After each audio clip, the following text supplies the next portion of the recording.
유월절, 유월절 그리고 안식이었어요.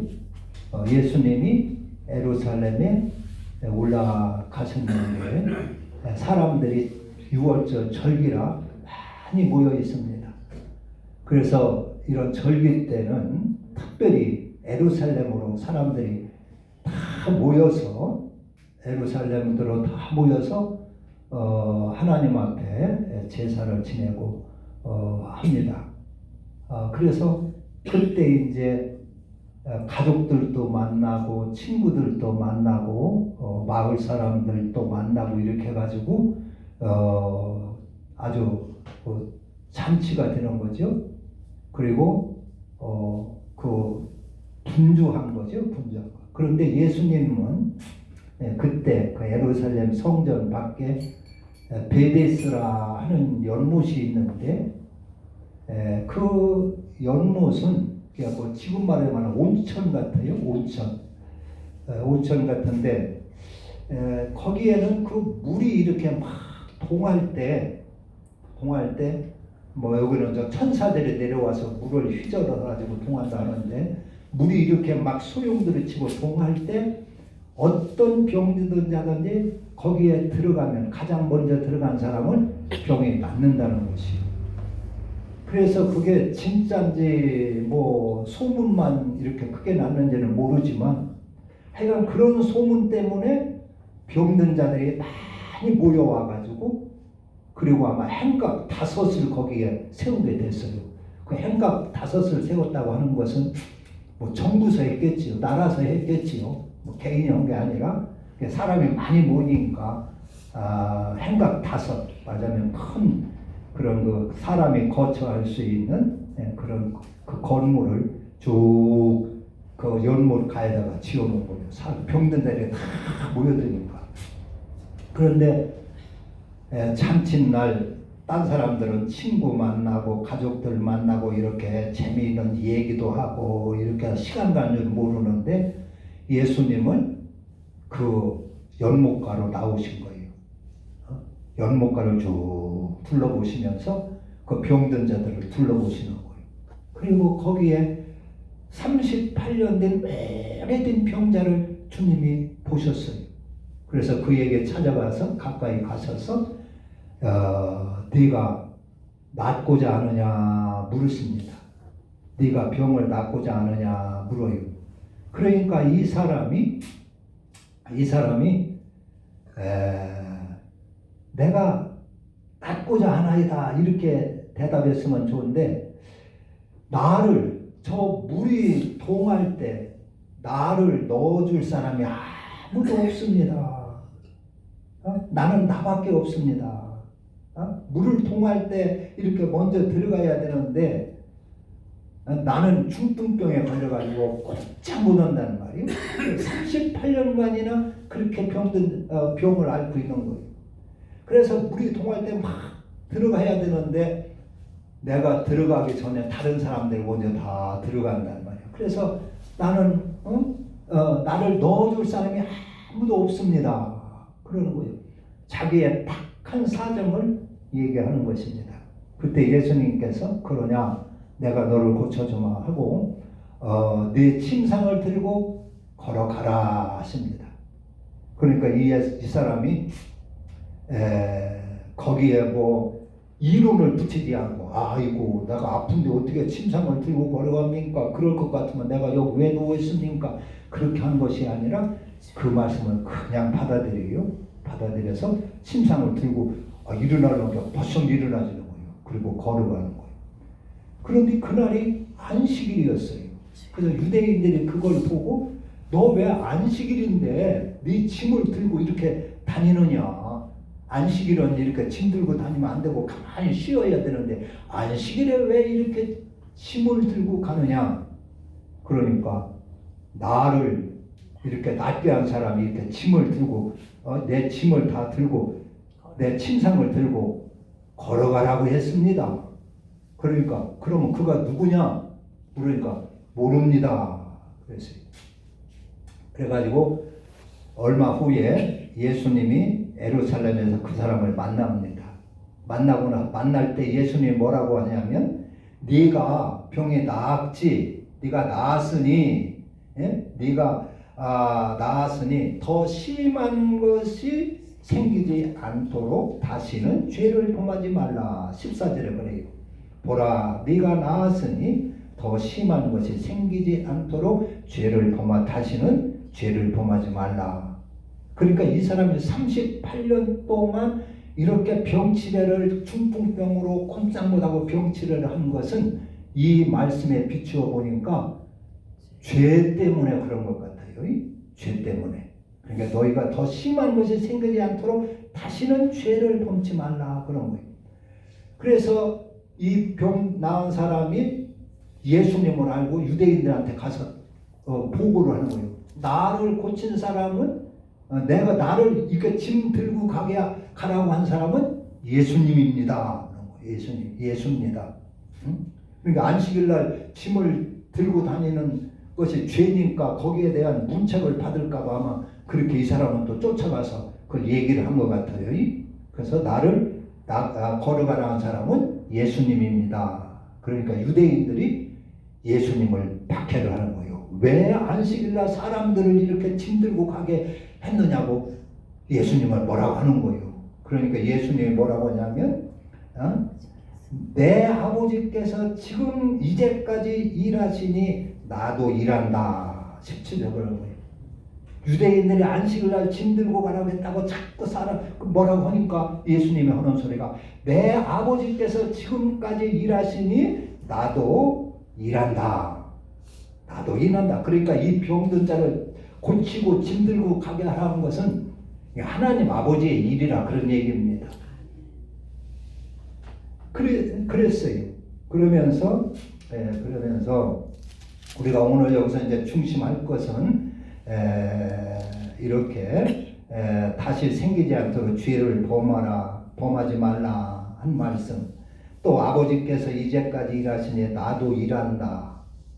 또 29절에 보면 선한 일을 행한 자는 생명의 부활로 악한 일을 행한 자는 심판의 부활로 나오리라 하는 이 말씀을 우리가 주목해 보고자 합니다.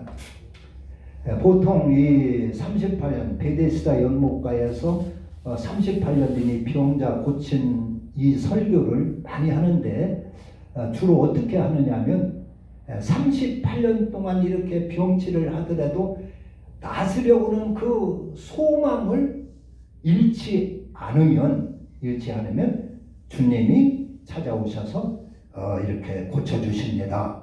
여러분 소망을 잃지 마시기를 바랍니다. 꿈을 포기하지 마시기 바랍니다. 그러면서 그 꿈을 이렇게 갖고 우리가 끝까지 견디고 힘쓰면 하나님이 도와주십니다. 이런 식으로 설교를 많이 합니다. 그래서 어떤 분은 어떤 목사님은 미국에 유학을 갔었는데 거기서 막 노동 풍파를 하면서 공부를 하는데 도무지 공부를 따라갈 수가 없더라는 거예요. 좀 시간이 일시야 영어 공부도 해가지고 이렇게 수업도 들고 이렇게 따라가는데 낮에는 시간 있을 때는 노동 풍파를 해야 되고 공부 가서 또 학교 가서 배우고 하니까 이게 뭐 예수 볼 시간도 없고 복수 볼 시간도 없고 어렵다 그러다 보니까 나중에 절망이 되더라는 거예요. 내가 과연 이렇게 해가지고 이 학교를 공부를 할 수 있을까? 이거 공연히 헛된 시간만 보내지 않는가? 그렇게 하는데 그런 낙심이 들어올 때 성경을 읽다가 이 말씀을 봤다는 거예요. 네가 낫고자 하느냐? 그래서 이 말씀에 은혜를 받아가지고 다시 용기를 얻어가지고 공부를 했다고 그래요. 이런 말씀에 용기를 얻는 게 좋지요. 그런데 이제 우리가 진짜 하나님이 여기서 우리에게 주시는 말씀이 뭐냐? 그것은 우리 성도는 예수님처럼 이렇게 어려운 사람 돌보며 살아야 된다 하는 것입니다. 여기 지금 이 38년 된 이 병자는 38년 동안 되다 보니까 가정이 되었겠어요? 없고요. 사람들이 다 떠나갔습니다. 부모님도 돌아갔을 것 같고 자녀들도 없을 것 같고 친척들도 다 없을 것 같고 그래서 이 사람을 돌볼 사람이 아무도 없는 것입니다. 돈이나 있으면 이 사람 도와주면 나한테 품삯이라도 주겠지 그럴 것 같으면 또 도와주는 사람이 있을지 몰라요. 가족이라도 있으면 도와줄 수 있을지 몰라요. 그런데 38년 동안 이렇게 병치를 하다 보니까 내 곁에 아무도 없는 것입니다. 다 떠나가고 마음속에 절망만 있는 것입니다. 그래가지고 나는 이거 아무 쓸모없는 사람이구나. 나는 이거 쓰레기 같은 사람이구나. 내 곁에는 아무도 없구나. 그러면서 자기 인생을 돌아보고 무척 뉘우치고 회개한 것 같아요. 탕자가 아버지한테 자기 재산 긴 것을 타고 나가가지고 나가서 다 탕진하고 거지가 되죠. 그 거지 진짜 더군다나 기근은 오고 먹을 것은 없어요. 돼지 농장에 가서 취직을 해가지고 돼지 짓는데 도와주는데 돼지가 먹는 그 돼지 사료를 먹으려고 해도 주인이 잘 못 먹게 하는 거예요. 사료도 없다고. 그러니까 그 아주 각한 그 밑바닥에서 아버지 집이 그리운 겁니다. 야, 우리 아버지 집에는 품꾼도 많고 먹을 것도 많는데 나는 여기서 추려 죽는구나. 내가 바보지. 내가 천치 바보지. 내가 왜 우리 아버지 집을 떠나왔던 거? 그 풍성한 아버지 집, 그 풍성한 사랑에 많으신 아버지 내가 슬아를 왜 내가 떠나왔던 거? 가슴을 치며 누치며 회개를 하지요. 그래서 이제는 아버지 집으로 돌아가리라. 돌아가서 자식으로 대우해달라는 것이나 품꾼 하나로 써달라고 하자. 나는 아버지를 이제 아버지라고 부를 자격도 없다. 그래가지고 그 가장 밑바닥에서 자기 자신을 돌아보고 자기 그의 허물을 그의 바보 천치 같은 짓을 뉘우치며 가슴을 치며 돌아오지요. 그러니까 그런 각한 밑바닥에 들어갔을 때 우리는 자기를 돌아보는 거예요. 자신이 어떤 존재인가를 돌아보고 자기가 얼마나 과거에 얼마나 어리석었던 건가를 돌아보는 것입니다. 아마 이 사람도 그랬던 것 같아요. 그래서 38년 동안 병치를 하다 보니까 뉘우치고 자기의 삶을 돌아보고 내가 이게 다 죄값이 아니냐 하면서 가슴을 쳤던 것 같아요. 그러니까 주님이 그를 찾아주신 것 같아요. 그래가지고 그를 거기서 건져주십니다. 그런데 이 사람이 그렇게 주님한테 이렇게 고침을 받았으면 좀 정신을 차리고 이제 다시는 죄에 빠지지 말아야 되는데 이 사람의 그 행동을 조금 보면은 아직도 정신이 덜 차리지 않았는가 하는 생각이 들어가요. 그러니까 예수님께서 보라 네가 나았으니 더 심한 것이 생기지 않도록 다시는 죄를 범치 말라 하는 거예요. 이 사람이 주님의 은혜를 받고 그것을 고맙게 여기고 아주 결심을 했다면 이제는 다시는 죄에 빠지지 말아야지 정신 차리고 결심을 했더라면 아마 주님을 찾아뵙고 사례도 하고 고맙게 여기고 감사합니다 하고 사례도 해야 할 건데 그런 것이 잘 보이지를 않아요. 그래서 안식일날 짐 들고 다닌다고 유대인들이 책망을 하니까 거기에서 좀 모면해 보려고 예수님을 갖다가 예수님이 그랬다고 고자질을 하고 그러는 것 같아요. 아마 정신을 덜 차린 것 같아요. 그래서 예수님이 더 심한 것이 생기지 않도록 너 다시는 죄를 범하지 말라. 또 정신 차리지 않으면 또 죄에 빠져가지고 더 심할 수가 있다 하는 것입니다.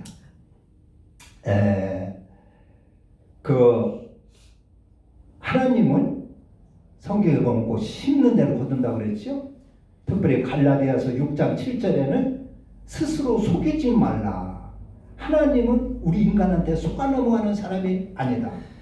사람이 무엇으로 심든지 그대로 거두리라 했어요. 우리 인생은 심는 대로 거두며 사는 것이 인생들입니다. 거기서 스스로 속이지 말라고 하는 것은 남을 속여 먹지 말라는 것입니다.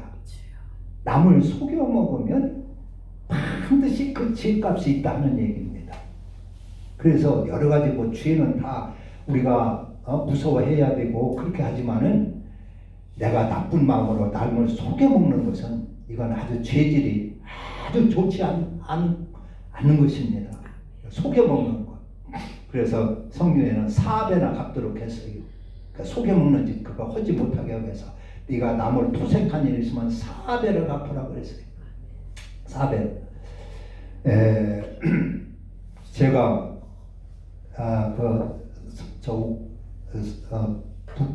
그 수도권에서 목회를 할 때 제가 성부를 하나 목회를 할 때 살려고 갔어요.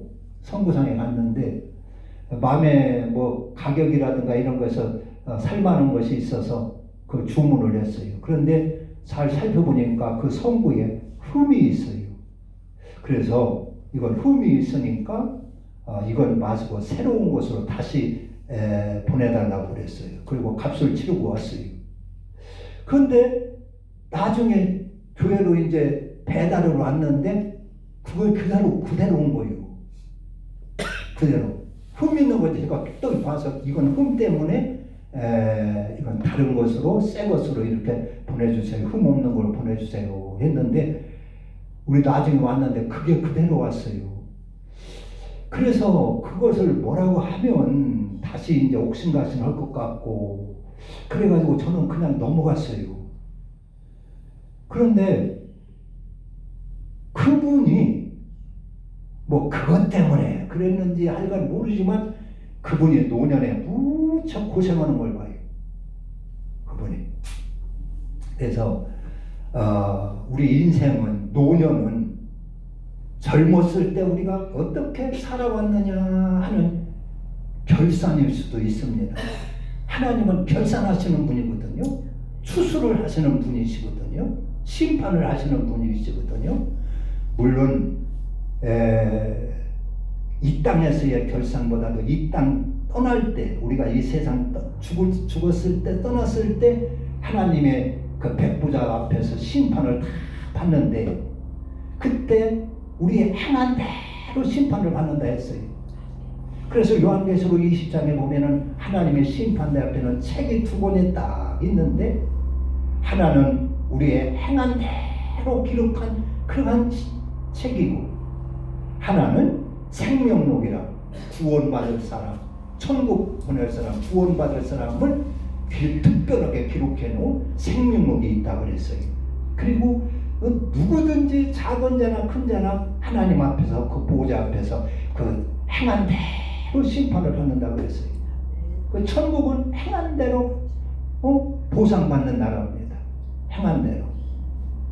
그래서 우리는 모르지만 하나님은 우리 하루하루의 일거수일투족을 다 기록해 놓는다고 우리는 알아야 됩니다.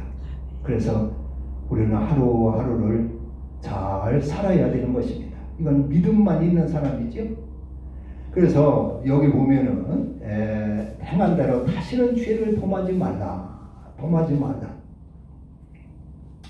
그리고 또 유대인들이 뭐라고 하니까 아버지께서 이제까지 일하시니 나도 일한다 그랬어요. 여기서 지금 환자의 입장에서 우리가 소망을 품지 말고 낙심하지 말고 끝까지 이렇게 나서려고 몸부림을 치고 막 우리가 기도하고 애를 쓰면 하나님이 이렇게 도와준다. 이런 식. 그래서 꿈을 잃지 말고 소망을 잃지 말라. 자포자기하지 말라. 이런 식으로 우리가 말씀을 많이 전하는데 이렇게 해서 소망을 갖게 하고 용기를 갖게 하는 것도 좋지요. 그러나 이런 설교는 우리의 영혼이 바꿔지지는 않습니다. 이렇게 설교를 하면 교인들은 대부분이 듣기 좋아하고 은혜 받았다고 합니다. 그러나 영혼은 변화되지 않습니다. 우리의 죄성은 뽑혀나가지 않고 우리가 하나님의 형상으로 바꿔지지는 않습니다. 듣기는 좋지만. 그러나 이것이 어떤 것이냐? 우리는 예수님처럼 구원받은 성도라면 이렇게 어려운 사람, 아무리 도와줘도 거기에 대가를 받을 수 없는 그런 어려운 사람이라 할지라도 예수님처럼 돌아보며 그들을 보살피며 그들을 도와주며 이렇게 살아야 된다 하는 것입니다. 그래서 이것이 하나님의 일이다 하는 거예요. 교회에서 충성하고 성전도 짓고 뭐 이러는 것도 하나님의 일이지만은 이렇게 특별하게 이렇게 이런 어려운 사람들, 이런 불쌍한 사람들, 내가 아무리 도와줘도 아무런 대가를 받을 수 없는 사람들, 이런 사람들을 돕는 것이, 이런 사람들을 보살피고 사는 것이 이게 성도들이 해야 할 일이고 하나님의 일이다 하는 것입니다.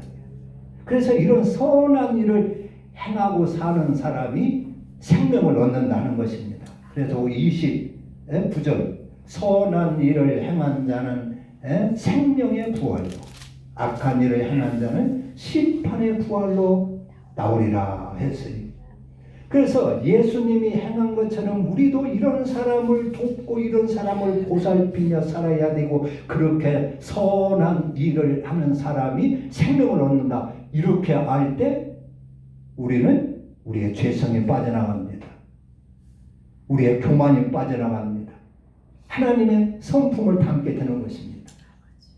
영혼이 살게 되는 것입니다. 그러니까 똑같은 말씀도 이렇게 설교하면 우리가 바꿔질 수가 있고, 이렇게 설교하면 영혼이 바꿔지질 않는다는 말이요. 그래서 이 말씀은 이렇게 우리 구원받은 성도라면, 하나님의 아들이라면, 자녀라면 이런 불쌍한 사람들, 내 주위에 있는 불쌍한 사람들을 돌아보며 선한 일을 하고 살으라, 그런 말씀인 것입니다. 그럴 때 우리가 생명의 부활로 얻게 되고 악한 일을 행한 자는 심판의 부활로 나온다 하는 것입니다. 하나님은 행한 대로 심판을 하십니다.